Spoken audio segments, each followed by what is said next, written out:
মঞ্চে উপবিষ্ট রয়েছেন আমাদের আজকের অনুষ্ঠানের মাননীয় প্রধান অতিথি তথা রাজ্যের মাননীয় মুখ্যমন্ত্রী নৈতিকতার দিক, যেটা আগামী দিনে আরো শক্তিশালী হবে এবং ত্রিপুরা রাজ্যের প্রত্যেকটি জায়গায় মানুষের ভরসার জায়গা তৈরি হবে। এই প্রত্যয় এই সম্মেলন থেকে উত্থাপিত হচ্ছে। অতিথি তথা মাননীয় মুখ্যমন্ত্রী মহোদয়কে আমরা বরণ করে নেব।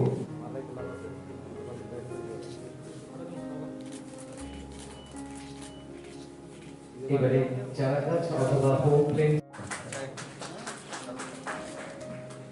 মঙ্গল প্রদীপ চালিয়ে আমাদের আজকের এই অনুষ্ঠানের শুরু হতে যাচ্ছে। মাননীয় প্রধান অতিথি তথা মাননীয় মুখ্যমন্ত্রী সর্বজনপ্রিয় শ্রদ্ধেয় শ্রী বিপ্লব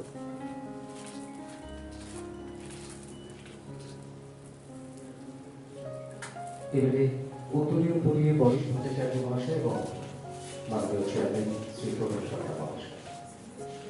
মানে টিভি মিডিয়া আগামী দিনে আরো শক্তিশালী হবে এবং ত্রিপুরা রাজ্যের প্রত্যেকটি জায়গায় মানুষের ভরসার জায়গা তৈরি হবে।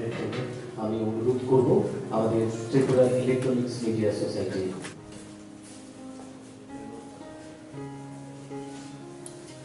অনুষ্ঠান সেকেন্ড হাফের অনুষ্ঠানে প্রণব সরকার মহোদয়,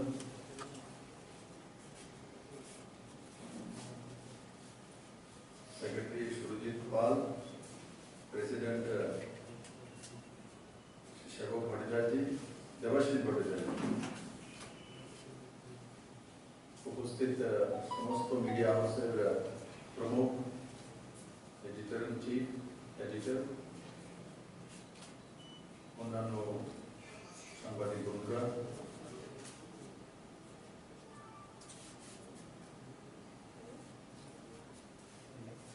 আজকের যে পরিস্থিতি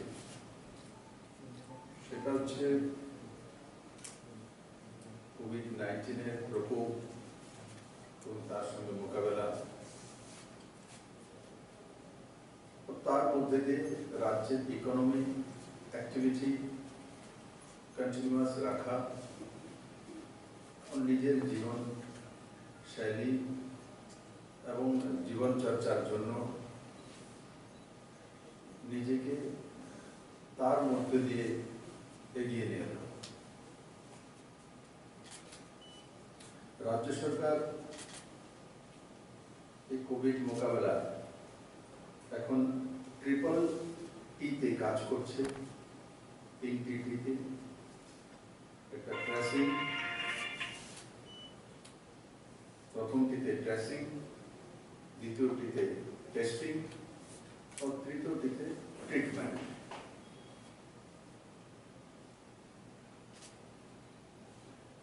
और এমনিতে জিবি হসপিটালে যে আমাদের ল্যাব রয়েছে তার মধ্যে টেস্ট নর্মাল और অ্যান্টিজেন টেস্ট নতুন করে সোসাইটি থেকে নেওয়া 116টা পিএসইউ প্রাথমিক হেলথ কেয়ার সেন্টার 116 এবং বাকি হসপিটালগুলো নিয়ে প্রায় 150 হসপিটালের মাধ্যমে নমুনা সংগ্রহ করে রাজ্য সরকার ত্রিপুরার সমস্ত অঞ্চলে টেস্টিং এর মাত্রা বাড়িয়ে দিয়েছে। তাছাড়া বর্ডার এরিয়াতে যে মিউনিসিপ্যাল কর্পোরেশন বা কাউন্সিল যেখানে রয়েছে সেখানে বর্ডার এরিয়া 1/2 কিলোমিটার, আর যেখানে রুরাল এরিয়া সেখানে 1 কিলোমিটার সম্পূর্ণ লকডাউন আছে। কিছু কন্টেনমেন্ট জোন আছে, তার মধ্যে লকডাউন রয়েছে। এই পরিস্থিতিতে রাজ্য সরকার কাজ করছে।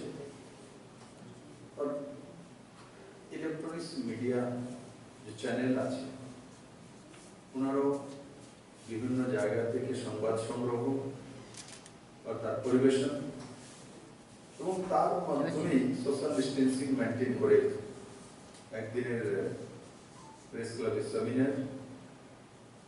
সেমিনার কেন নিজেদের দায় দাবি ইলেকট্রনিক্স মিডিয়ার বর্তমান ভবিষ্যৎ যোজনা প্রথমবারের মতো 31 জনকে 31টা হাউসকে অ্যাক্রিডিটেশন কার্ড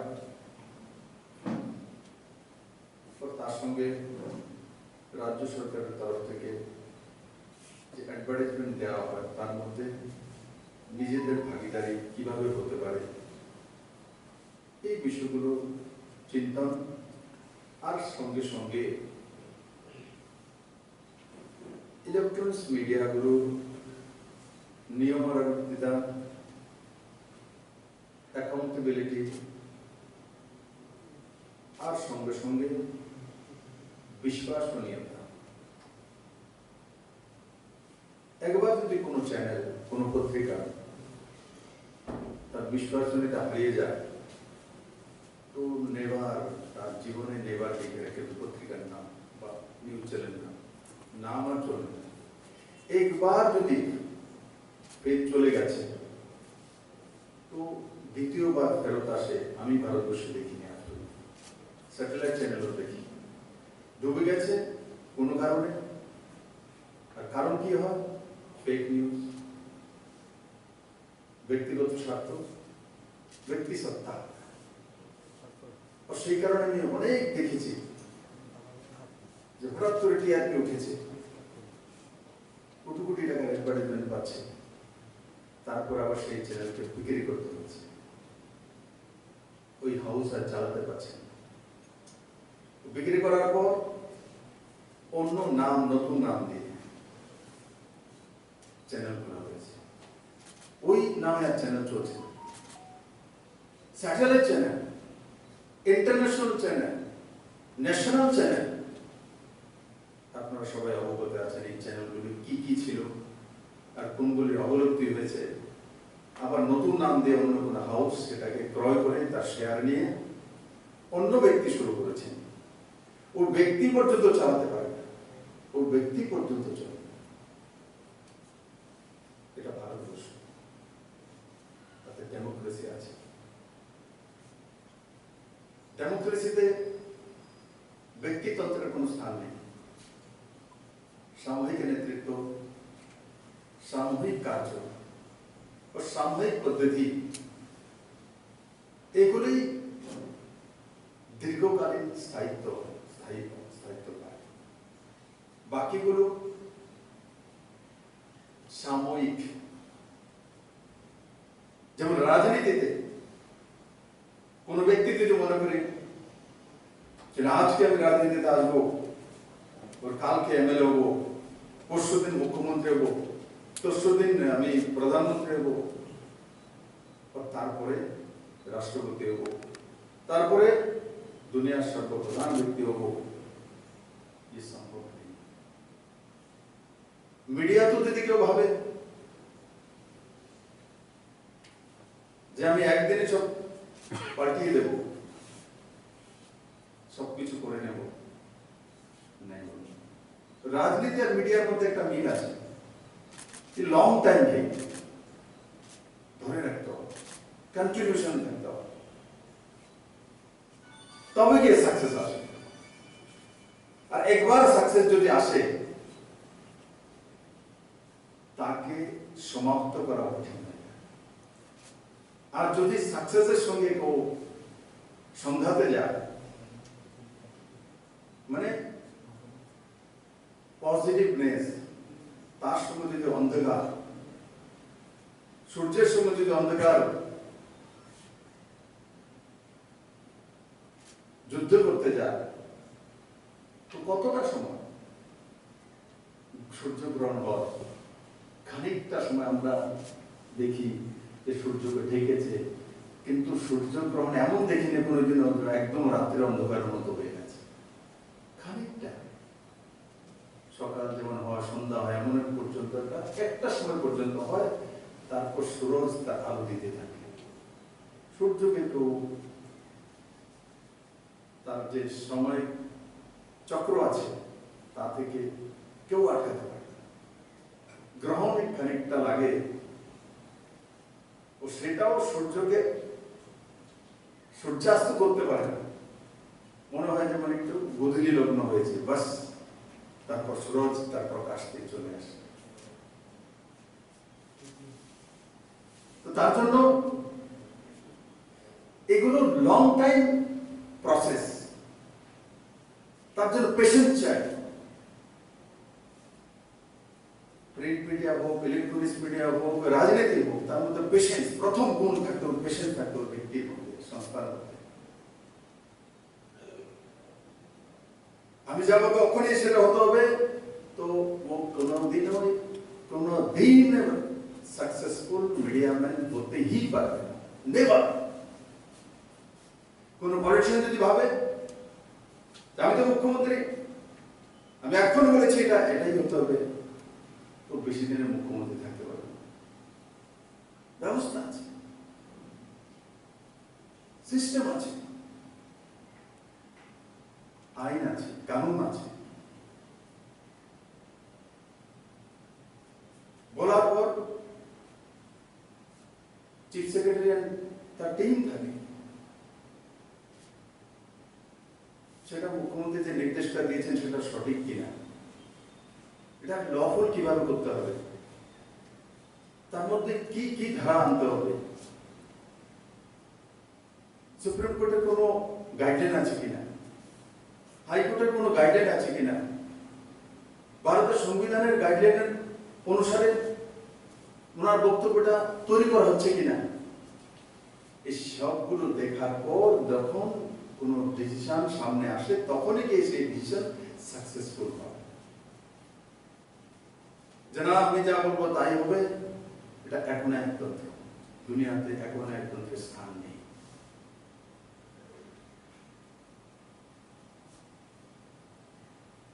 আর কোন দক্ষ সাংবাদিক, কোন দক্ষ ইলেকট্রনিক্স মিডিয়া হাউস, কোন প্রিন্ট হাউস, বা কোন দক্ষ রাজনীতিবিদ যখন সূর্যের উপর গ্রহণ লাগতে পারে কিন্তু তাকে ঢাকতে পারে না, গ্রহণ হতে পারে কিন্তু ঢাকা ওঠে। তো এই বিষয়গুলি মাথায় রেখে যদি আমরা কাজ করি, চাই রাজনীতি হোক আর সাংবাদিক জগতে, সাকসেস আপনি আপনার হাউসে এসে বসে। আমরা অনেক সময় দোষারোপ করি আমার হাউসটাকে ডাউন করে দিয়েছ।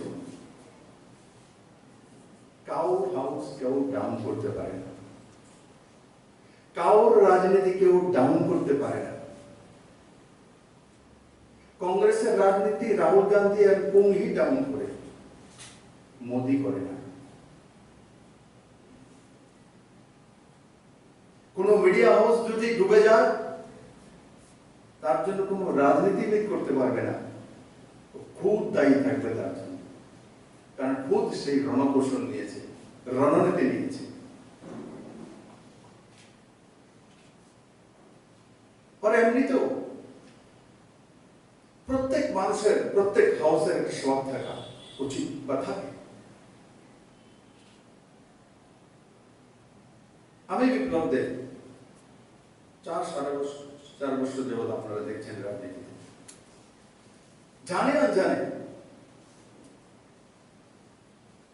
প্রত্যেকে কিন্তু আমার একটা স্বভাব বোঝে, জানে। আর স্বভাব সিদ্ধ আদত কায়দাতেই আমি আমার দৈনন্দিন জীবন, রাজনীতি আর রাষ্ট্রনীতি সে কর্মযোগে থাকে।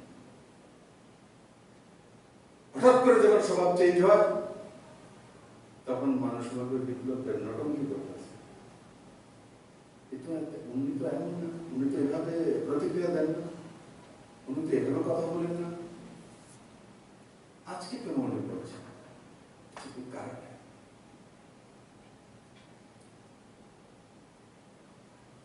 আমার যে স্বভাব সিদ্ধ, যে ধারায় আমি চলছি, নদী যেভাবে যাচ্ছে ঠিক সেভাবেই গতি তৈরি হয় আর সেভাবেই যেতে হয়। আর আমার স্বভাবের বাইরে আমার মিডিয়া হাউসের একটা টেস্ট আছে, মিডিয়া হাউসের একটা স্বভাব তৈরি হয়। সেই দিশাতে চলছে, হঠাৎ করে ব্রেক দেব আর অন্য দিশাতে চলা শুরু করব, তো বিনাশ 100%, 100% বিনাশ।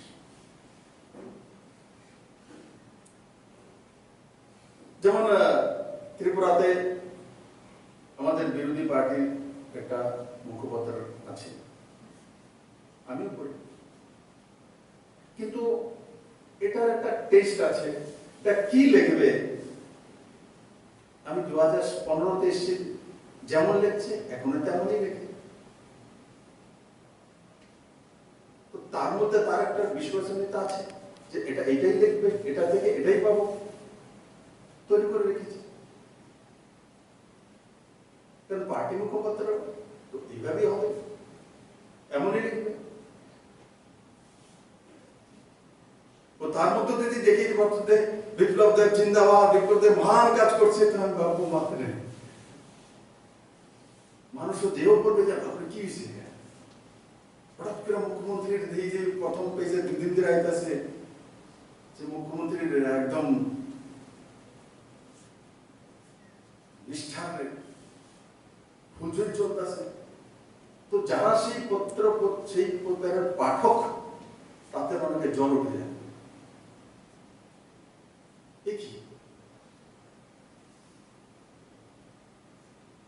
কারণ কি, তার একটা স্বাদ তৈরি হয়েছে, সবাই জানে এটা টক, হঠাৎ করে চিনি ডাইলা দিছে মধ্যে কিলো,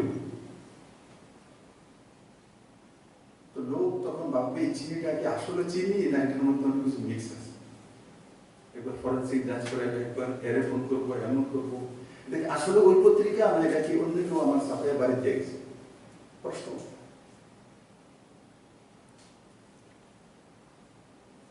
এই কারণে আমি বলি না আপনারা এই ধরনের করেন, কিন্তু আমি বলবো মিডিয়াতে নিজেকে দীর্ঘদিন ধরে রাখার জন্য একটা নিজের ব্যক্তিত্ব বা নিজের হাউসের ব্যক্তিত্ব, নিজের হাউসের টেস্ট সেটা তৈরি করতে হয়। সেটা যদি কন্টিনিউশনে একই ধরনের থাকে, তো যাকে কোনদিন আকাশ ছোঁয়া পর্যন্ত চলে যায়। আর যদি বারবার চেঞ্জ করে, আর যদি ফলো আপ না করা হয় সেই নিউজে, তো মানুষ বুঝে যায়। কালকে দেখলাম যে বিহারে আজকাল করবেন না, তের মতো লোক নাই, কি ব্যাপার, হয়তো বা দেখার জন্য একটু দেখব। पब्लिक सब कुछ जानता है, हम लोग को गलत फहमी हो जाता है, जो আমরা বুঝি সবচেয়ে বেশি বুঝি, ऐसा नहीं। আমি রাজনীতি করি, এতটা তো শিখেছি। সামনে যারা বসে আছে, আমার সামনে যারা দাঁড়িয়ে আছে, এরা কি চাইছে সেটা যদি আমি না বলতে পারি, সেটা যদি আমি না বুঝি, তো আমি রাজনীতিতে পরিপক্ক ব্যক্তিত্ব কোনো সময় তৈরি করতে পারবো না। আমি কি বুঝেছি সেটা থপে দেব, পাবলিক মানে না।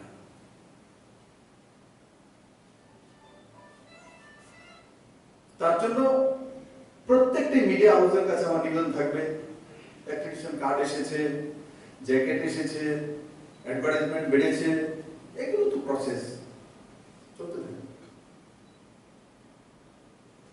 আর জীবনে অর্থের প্রয়োজন আছে, পরিবার চালাতে হবে, হাউসের সবাইকে স্যালারি দিতে হবে, এগুলো তো লাগবে। পারদর্শী মতের সঙ্গে পারদর্শী হাউস তৈরি করা, তার বিশ্বাস মানে তা তৈরি করা, যেটা যখন তৈরি হয়েছিল তার স্বাদ এমন ছিল, এভাবে চলছে, আজও এভাবেই চলছে। গ্রাহক বাড়বে, টিআরপি বাড়বে, লোক দেখবে, আপনার হাউসের আর্থিক উপার্জন বাড়বে। অনেক সময় কাউ কাউ মাঝে ফোনও করবে, আরে তোমার একটু সাহায্য করাম, এই জিনিসটা দেখা তো, তার একটু गलतफहमी है। आपके न्यूज दिखाने से वो उस व्यक्ति को कोई फर्क नहीं पड़ता, कोई फर्क नहीं पड़ता।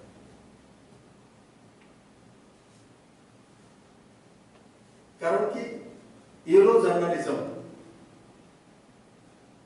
যদি মানুষ না বুঝতো, যদি আমরা না বুঝতাম, তাহলে নাম কারণ কে করলো?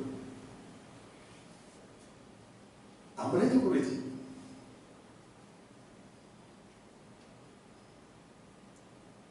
আমি সম্পূর্ণ বিশ্বাসের সঙ্গে বলতে পারি কোন নিউজটা ঠিক, কোন নিউজটা ব্যাঠিক,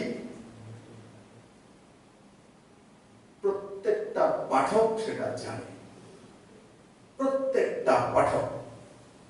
কিন্তু মজা নেওয়ার জন্য দেখছিস তুই এন্ডামেন্ট লেখছে, এটা দিল তো वो भी मजा ले रहा है, उसको ही पता है गलत। দিলাম তো একটু তাই, আবার ফোন করবো, ফোন করে দেখেছো এর একটু দিলাম।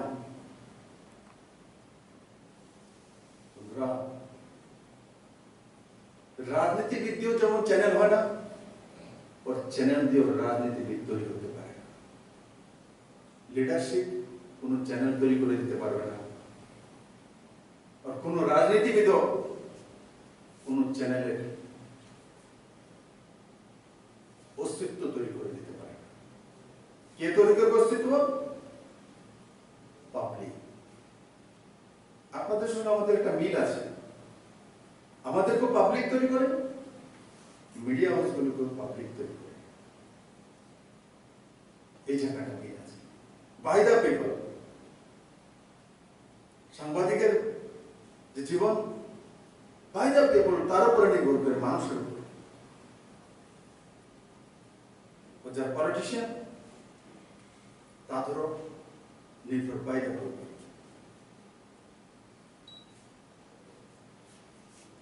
তো আমি আশা করি ইলেকট্রনিক্স মিডিয়ার মাধ্যমে আমরা যে সংবাদ পরিবেশন করব, তার মধ্যে বাস্তববাদী ও যার মধ্যে মানুষ ভবিষ্যৎ দেখে, বর্তমানকে বোঝে, ও যেগুলো সুদূর প্রসারী, এগুলোকে নিয়ে চলা। মির্চ মশলাওয়ালা যে সংবাদ, ঠিক আছে করুন, একটু এন্টারটেনমেন্ট করতে হয়, এন্টারটেনমেন্ট। মির্চ মশলাওয়ালা খবরও মানুষ দেখে, বড় বড় চ্যানেল দেখা।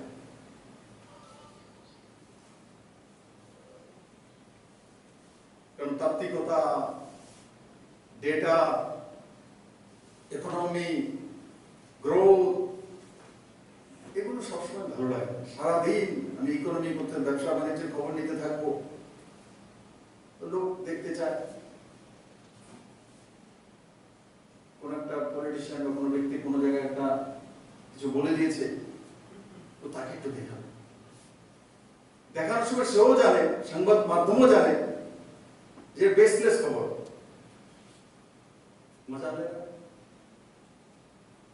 देखाने समय सेवा से देखो क्या बोल रहा है। पॉलिटिशियन ऐसा बोलता है क्या? पागल हो गए इसमें। কিন্তু তবুও 3 বার দেখে, কারণ কি পাবলিকও দেখতে চায়। আরে কি দেয় রাহুল গান্ধী বলে কি কইছে, যখনই বাইরে কোনো মিনিটে কিছু কয়। ওই দিন আমি রাহুলকে বলেছি, আরে এটা তো প্রমাণিত, যতদিন রাহুল গান্ধী আছে ততদিন আর বিজেপির কোনো চিন্তা করার দরকার নেই। ও আপনি হাতে আমাদের সরকারকে বসিয়ে রাখেন। যারা মহকুমা স্তরে, জেলা স্তরে মিডিয়া চালাচ্ছেন, ইলেকট্রনিক চ্যানেল চালাচ্ছেন, আপনাদের সবাইকে সোসাইটির পক্ষ থেকে আপনাদের আন্তরিক অভিনন্দন জ্ঞাপন করছি। আজকে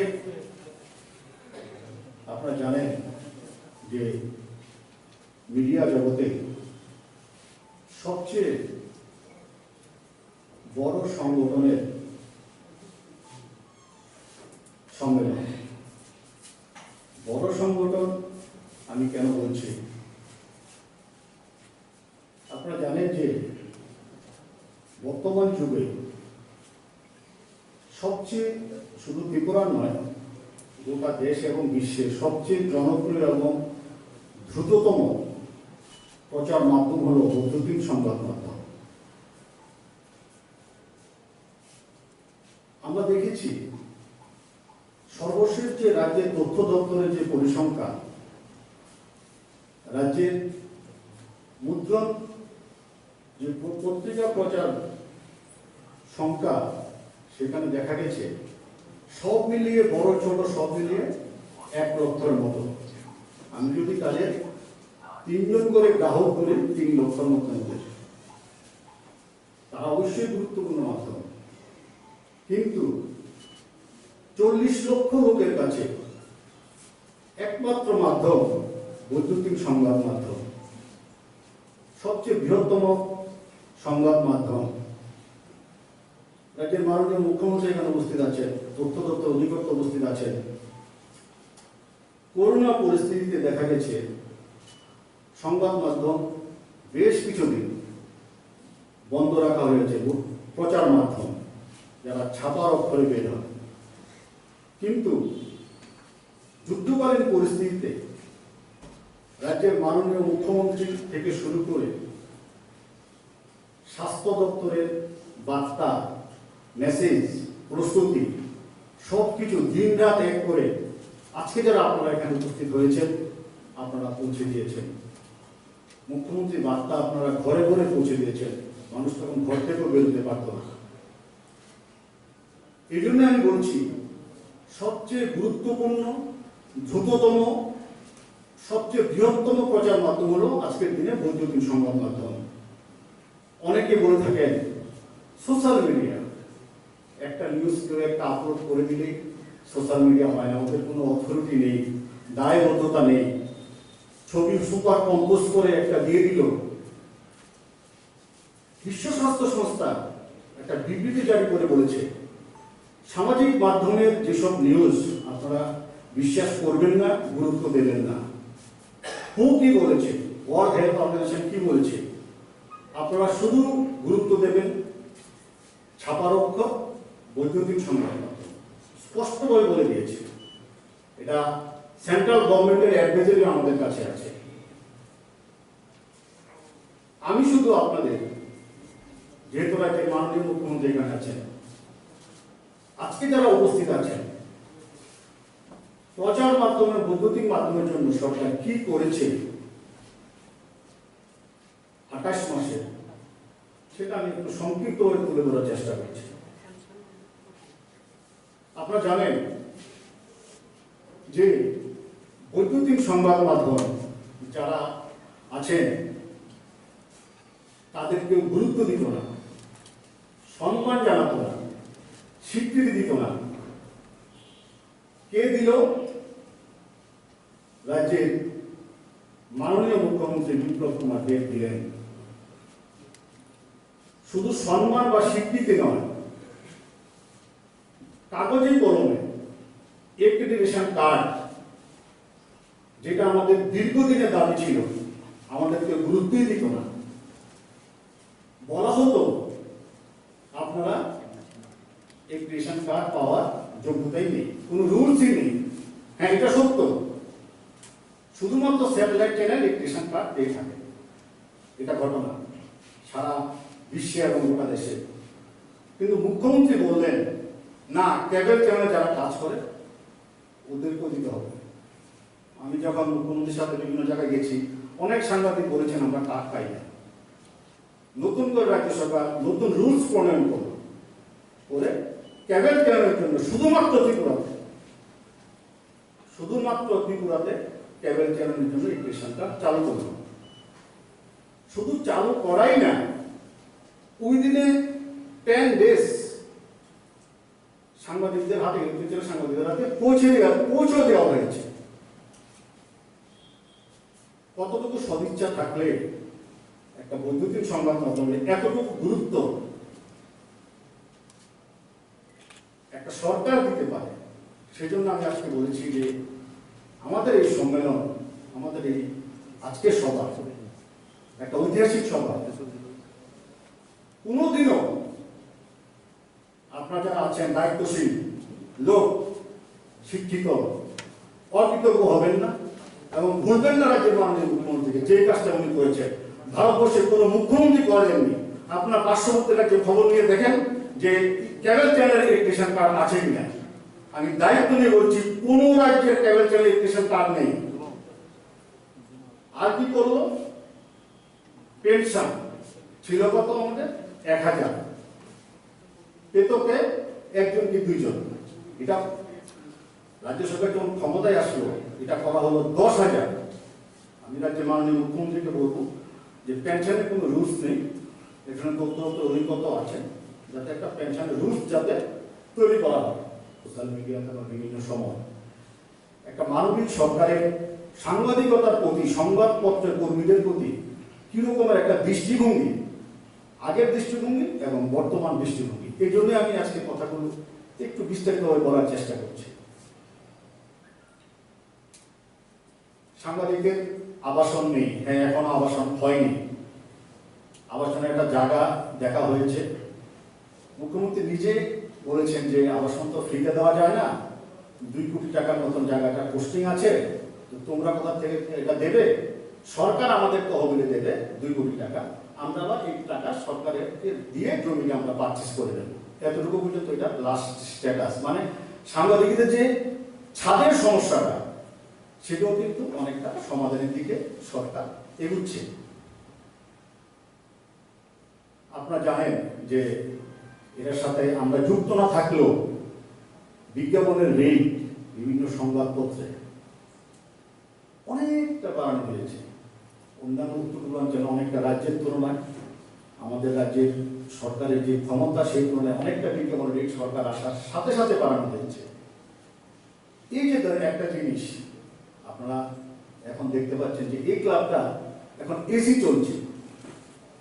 এই ক্লাবটা কিন্তু এসি ছিল না, কিন্তু এসির দাবি কিন্তু আমি করিও নি। এসির দাবি রাজ্যের মাননীয় মুখ্যমন্ত্রী আজকে থেকে 6 মাস আগে এখানে এসেছিলেন, একটা অনুষ্ঠানে এসেছিলেন, এসে দেখেছেন যে এসি নিয়ে গরমে সবাই কাজ করছে, তখন উনি সাথে সাথে গিয়ে এসির অর্ডার দিয়ে দিয়েছেন। এসি আজকে আমরা ইউজ করছি। এসি আমরা জানেন কোভিড পরিস্থিতিতে সংবাদপত্র যাওয়া বন্ধ হয়ে গেছিল, গাড়ি বন্ধ, লকডাউন। তখন সরকার কি করলো? পত্রিকা যাতে সবাই পড়তে পারে তার জন্য সরকার টাকা দিয়ে গাড়ি রিজার্ভ করে পত্রিকা পাঠালো দীর্ঘদিন ধরে। এর জন্য সরকার প্রায় 10 লক্ষ টাকার উপর খরচ হয়েছে। এই পত্রিকাতে আবার মুখ্যমন্ত্রীর বিরুদ্ধে নিউজ ছিল, সরকারের বিরুদ্ধে নিউজ ছিল। এটা হলো আমাদের একটা গণতন্ত্র। আমরা জানি যে কালকে যে 31 জনকে রেশন কার্ড দেওয়া হয়েছে, এ নিয়ে একজনকে নিয়ে বিভিন্ন প্রশ্ন দেখা দিয়েছে। আমার সহকর্মী ইলেকট্রিশিয়ানে কাজ করেন, উনি আছেন এখানে। হ্যাঁ, কথা উঠেছে, কথা দেখা দিয়েছে। আগে যে রেশন কার্ড দেওয়া হতো, আমি আগের কমিটিতে ছিলাম, অল অন এ সাডেন একবার দেখেছিলাম, দেখেছি আমাকে হঠাৎ করে বাদ দিয়ে দেওয়া হলো। কিন্তু আমরা কাল পরশুদিন 31 জনকে কাদের কার্ড দিয়েছি, রাজ্য সরকার বা কোনো পার্টি আমাদের কোনো খবরই রাখেনি। জিজ্ঞেস করে কিন্তু কোনো চয়েস আমাদের দেয়। যারা যাদের যোগ্যতা আছে, যারা যারা ক্রাইটেরিয়া কোয়ালিফাই করেছে, তাদেরকে কার্ড দেওয়া হয়েছে। আমাদের জন্য কিছু জ্যাকেট দেওয়ার জন্য, এবং চিঠিটা মুখ্যমন্ত্রীর কাছে গেছে বিকাল 2:30 নাগাদ গেছে। মুখ্যমন্ত্রী আমাকে 7:30 মধ্যে জানিয়ে দিয়েছে গভর্নমেন্ট সবাইকে জ্যাকেট দেবে। প্রতিশ্রুতি অনুযায়ী গতকালকে জ্যাকেট দিয়ে দিয়েছে। এবং জ্যাকেট নিয়ে আবার একটা গল্প আছে। জ্যাকেট একবার দেওয়া হয়েছিল অনেক আগে, তখন জ্যাকেটটা ছিল গেঞ্জির মতো, যার কারণে এই জ্যাকেট কিন্তু পুড়িয়ে দেওয়া হয়েছিল। আর বর্তমান সরকার যে জ্যাকেট দিয়েছে, একটা জ্যাকেটের দাম করেছে 900 টাকা। এবং এটার কোয়ালিটি কে যাচাই করেছে? পরে যাচাই করছে সাংবাদিকরা। সব হাউসের সাংবাদিকদের নিয়ে একটা কমিটি করা হয়েছে। সরকারি অফিসাররা ছিলেন, সব হাউসের সাংবাদিকরা ছিলেন, প্রতিনিধিরা ছিলেন। ওরা যেটা অ্যাপ্রুভ করেছে, ওদের চয়েস অনুযায়ী জ্যাকেট দেওয়া হয়েছে। ডিফারেন্স সাইজ, এটা not a choice of the government, choice of the journalist. Journalist committee যেটা চয়েস করেছে মুখ্যমন্ত্রী সেটাই তাকে দিয়ে দিয়েছে। তাহলে আপনারা আর কি চান? যা বিজ্ঞাপন পলিসি তৈরি হচ্ছে, আমরা মুখ্যমন্ত্রীর কাছে গেছি বারবার যে বৈদ্যুতিন সংবাদ মাধ্যম আজকে বৃহত্তম সংবাদ মাধ্যম, এখানে যাতে বিজ্ঞাপন যাতে বেশি দেওয়া হয়। মুখ্যমন্ত্রী আশ্বস্ত করেছে নতুন পলিসিতে ইলেকট্রনিক্স মিডিয়া থাকবে এবং ইতিমধ্যে ইলেকট্রনিক্স মিডিয়াতে বিজ্ঞাপন দেওয়া হচ্ছে কিছু কিছু, যদিও এটা পর্যাপ্ত না। আমরা বলবো এটা একটা ক্যাটাগরির মধ্যে এনে রাজ্যের মুখ্যমন্ত্রী যেটা বলেছেন সেটা আমাদের, আমরা যদি দাবি করি, আমরা যদি চাই, আমরা চাইবো 75%, আমরা চাইবো 100 টাকার মধ্যে 75 টাকা বৈদ্যুতিন সংবাদ মাধ্যমে দেওয়া হোক। কারণ বৈদ্যুতিন সংবাদ মাধ্যম একটা ইন্ডাস্ট্রি, বৈদ্যুতিন সংবাদ মাধ্যমে কয়েক হাজার লোক কাজ করে এবং জীবন জীবিকা থেকে শুরু করে ছোট ছোট ইউনিট থেকে শুরু করে সবগুলো বৈদ্যুতিন সংবাদ মাধ্যমে একটা বড় ইন্ডাস্ট্রি হয়ে উঠছে এখন। শুধু আমাদের ত্রিপুরা রাজ্যে না, এই চরিত্র সারা দেশে সারা বিশ্বে। সেই জন্য আমি মাননীয় মুখ্যমন্ত্রীকে বলবো, ত্রিপুরা ইলেকট্রনিক্স মিডিয়া সোসাইটি আপনার সাথে আছে। আপনি যে স্বপ্ন দেখছেন, আদর্শ ত্রিপুরা গড়ার যে স্বপ্ন দেখছেন, আমাদের পক্ষ থেকে যতটুকু সাহায্য করা ততটুকু আমরা করব। আর একটা অনুরোধ সর্বশেষ আমি করব যে অনেক সময় দেখা যায় বৈদ্যুতিন সংবাদ মাধ্যমও কিছু কিছু বিভ্রান্তি ছড়ানো হয়। আপনাদের কাছে অনুরোধ যে সুনির্দিষ্ট তথ্য ছাড়া, কারণ এখন এই সরকার আপনারা জানেন ডেইলি ব্রিফিং করছে। মাননীয় মুখ্যমন্ত্রী 30 দিনের মধ্যে খুব সম্ভবত 10-15 দিন সাংবাদিকদের সাথে কথা বলেন এবং ডেইলি ওনার টুইটে আছে, ডেইলি ওনার ফেসবুকে আপলোড আছে, তথ্য আছে। এত বেশি তথ্য যে সুবিধা, এই সুবিধা কিন্তু আগে কখনোই আমরা পাইনি। তথ্য যাচাই করে আপনারা বিভিন্ন সংবাদ পরিবেশন করবেন, কারণ সবাই আমরা একটা দায়িত্বশীল ভূমিকাতে আমরা আছি। স্বীকৃতি দেওয়ার পর আমাদের দায়িত্ব আরো অনেক বেড়ে গেছে। নমস্কার, সবাই ভালো থাকবেন।